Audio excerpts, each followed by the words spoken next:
Hey, this is Max. Welcome back to another CSR2 video. So in the last 10 seasons or so, we've acquired a few Tier 4 Prestige Cup cars, and a lot of the newer players are asking, are these any good for Tempest 3 Tier 4 against Donna? So I'm going to run through a few of these guys and give you the strengths and weaknesses of these cars when it comes to Tempest 3 Tier 4. I want to first thank Nitro for CSR for giving me access to these cars fully maxed, so I can do some testing and give you guys the answers when it comes to these kind of questions. Now, starting off, we're going to look at the ABT RS6R. What I can tell you is this: the RS6R will not struggle much with any of the time challenges or speed traps. Where it will always be a little more iffy will be any kind of 0-60 to 0-100 challenges. The fortunate part is that it can still do it pretty well, but unfortunately, to beat Donna without switching cars, to beat Race 47, you need a fully maxed, or maybe you could be missing intake or turbo stage 6s, but nearly fully maxed ABT RS6R. Incidentally, the RS7R ABT is the same exact car, so you can also use that. So let's do a test run, and I'll show you how to get a 0-60 below the 1.36 or 1.37 that you need. Mind you, this car is fully maxed, fully fusioned, and even then it's going to cut it close. Now here we go. What we're going to do is go right to fourth, and that's it. Basically, the quicker you can get into fourth, the quicker the 0-60 sprint for this car, because it doesn't really do very well in the first few gears. And this will be true throughout any of the sprints you have to face as a challenge. 1.296 will easily beat that. So RS6R, even if you're missing, for example, turbo or intake stage 6, you should still be able to make it past that 1 point, or make it under that 1.36. Now, if you're talking about speed traps, that will be no problem. This car is basically going to be in the 270 mile per hour range, if not higher, in the half mile, which incidentally is how Tempest is done. All the other events is a quarter mile speed trap, but in Tempest it's a half mile. So you're good to go with this car. So this is one of the recent Prestige Cup cars that if you fully fusion and fully max, you should have very little trouble getting all the way through. But again, if you're missing stage 6s or fusions, it will not cut it for making it through the complete event. And as I mentioned earlier, this car is basically the same as this car, even though it's called the RS7R. They're identical basically, so yes, so this car will make it as well. Now, moving down the line, one of the other ones more recently acquired the RS7 Sportback. Now, the RS7 Sportback is very similar in concept to the RS6, but unfortunately, it struggles more with the sprints than the RS6 ABT, and therefore it cannot, in fact, easily make that. Now, can you still make it? Well, possibly. We're going to test run it. It's going to be cutting it really close. So now you can make 1.4 runs pretty easily. A 1.37 is probably doable, but real tough. And this again is a fully maxed car. Concept here is the same. Okay, go right to fourth. You don't need to use nitrous. It'll just make the tire spin more. And fourth will clear that 60 mile per hour, giving you the best possible 0-60 that you can get. And unfortunately for me, that's a 1.404. So RS7 Sportback is going to be a bit of a struggle. And that was making it about a tenth under what it says it can do. Maybe you can shift even faster, finagle it, and get it. But again, this is a fully maxed car, and we're struggling with it. So it's not the strongest for that purpose. But again, mile per hour, time run, no problem. Is it going to struggle also with some of the lower level upgrade challenges for speed trap and sprints? Not the speed traps, but sprints possibly. So keep in mind, all these newer cars tend to have this issue. Natural motion made them run really high speed traps to kind of make that 260 mile per hour very easy to achieve, but by doing so, they kind of weaken a lot of these cars' capabilities when it comes to sprints. So, moving on, the next one up would actually be the Cadillac CTSV Blackwing. I am only using the Gold Star versions because more players will have that than the Purple Star. That's why we're doing the Gold Star versions instead of the Purple Stars. One of the older ones that did come in the last 15 seasons or so was the M5 CS. Now, the M5 Competition is one of the best cars for Tempest 3 Tier 4 because it does everything. The CS is, quote, the same car, but it isn't. The CS, much like the newer cars, have the same issue, and that again is the sprint. The speed traps, no issue. The time, no issue. Where the M5 Competition, the regular one, beats it is on this aspect. It can do much better sprints than the M5 CS can. And the M5 CS, even if you finagle it a little bit, you can possibly get it there with the 0 to 60.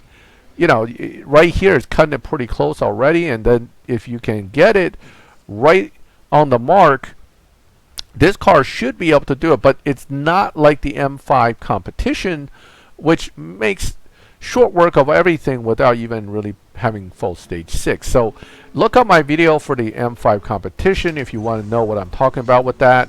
That is one of the best cars for Tempest 3 Tier 4 in my opinion, and up to this point I found very few cars that would outright beat that in ease of ability to beat it. So here it is, M5 CS. You can do it, 1.308, so it is capable.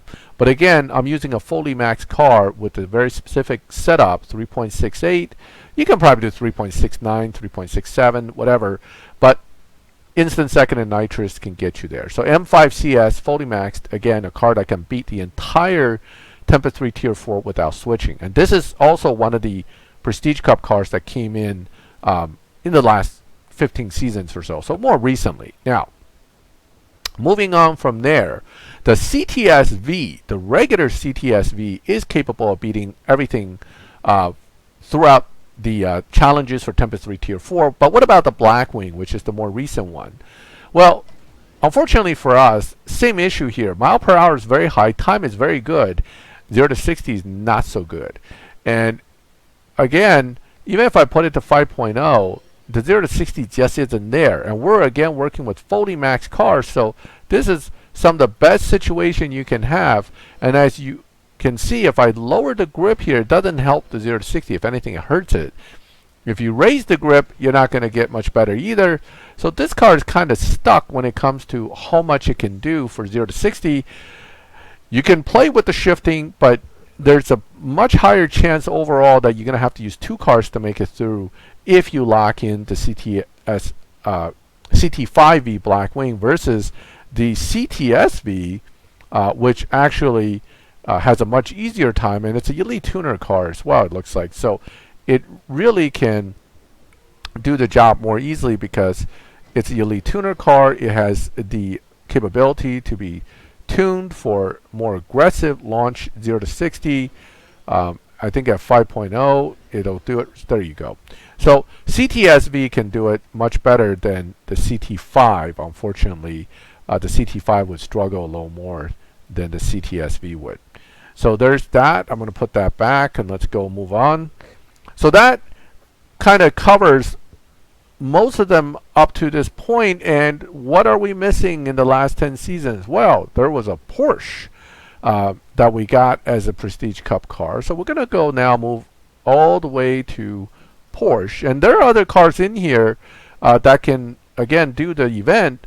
But again, they haven't came up. Now, one of the other ones in the last 10 seasons was the Nismo In Attack. And I have a video on that as well. And I've been telling people that's a great car for this. Tempest 3 Tier 4, and if you had a chance to get it, you should have, and you should build it if you have it.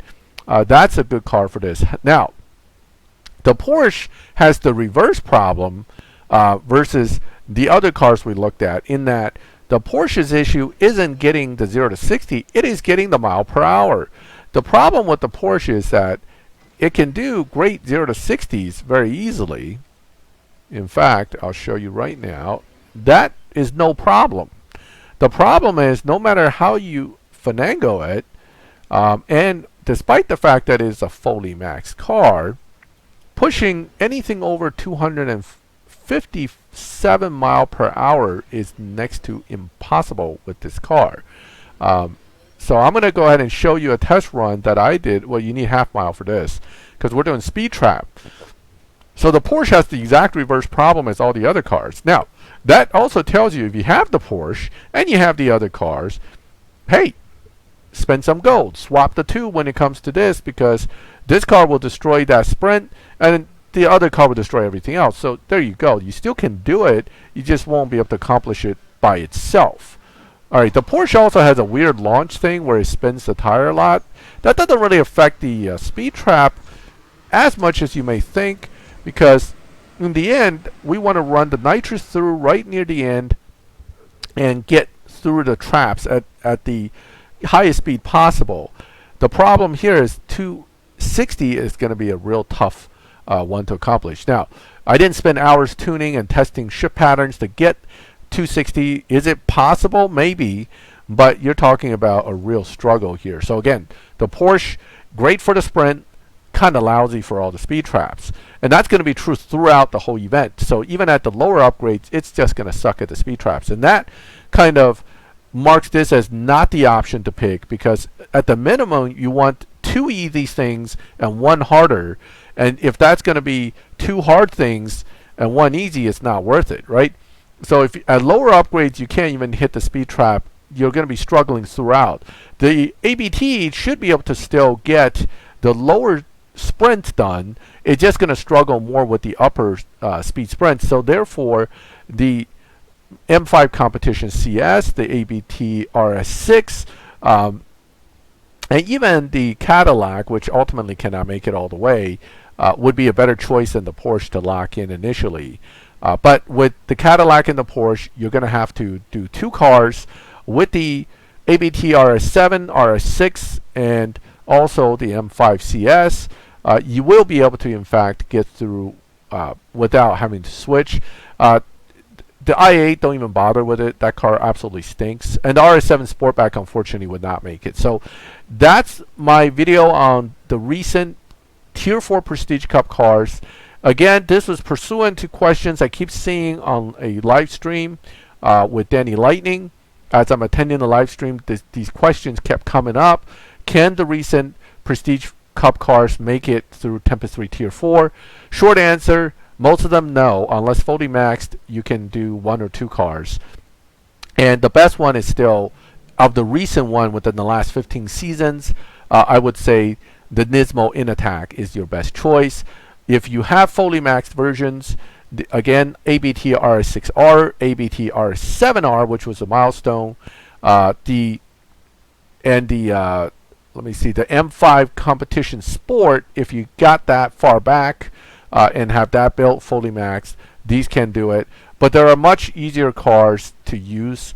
M5 Competition Regular, the Griffith, and some of the other cars I've done a video on, they will have a much easier time than the ones that we're talking about in this video to accomplish beating Donna and winning her F50. So that is going to wrap this video up. Feel free to ask me questions in the comments and I'll try to answer anything specific. If you like this kind of videos, please leave a like and also subscribe to my channel and hit the bell so you get notifications when I put up videos like this. And also it gives me positive feedback that you like this kind of videos and would like to see more.